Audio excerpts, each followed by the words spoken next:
One of my rules of thumb when it comes to religion and politics is R equals R. How's that for a rule? Well, what that means is religious equals Republican. The data clearly show, even to this point in time, as has been the case now for decades, that the more religious Americans are, the more Republican Americans, everything else being equal. Now let's bring this right up to date by looking at our daily tracking, where we ask registered voters, would you vote for Mitt Romney, the Republican, or Barack Obama, the Democrat?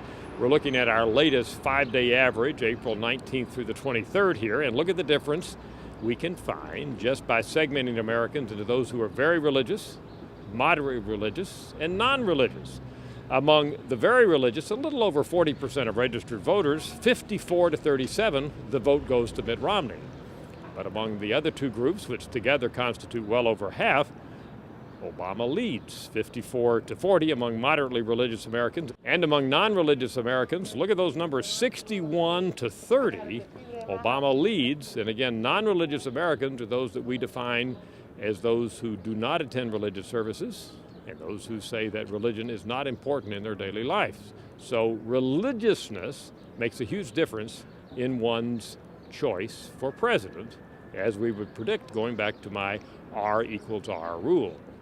By the way, there's more to it than just how religious you are. Your religious identity also makes a difference. About half, a little more than half, of American registered voters are Protestants today.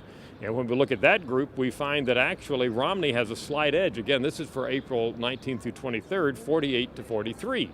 Among Catholics, about a quarter of American registered voters, Obama's ahead by a few points. And then among that roughly 15% of Americans who don't have a religious identity, look at those numbers. As you would predict, Obama overwhelmingly wins among these nones, as we call them, N-O-N-E-S, those with no religious identity, 67 to 23.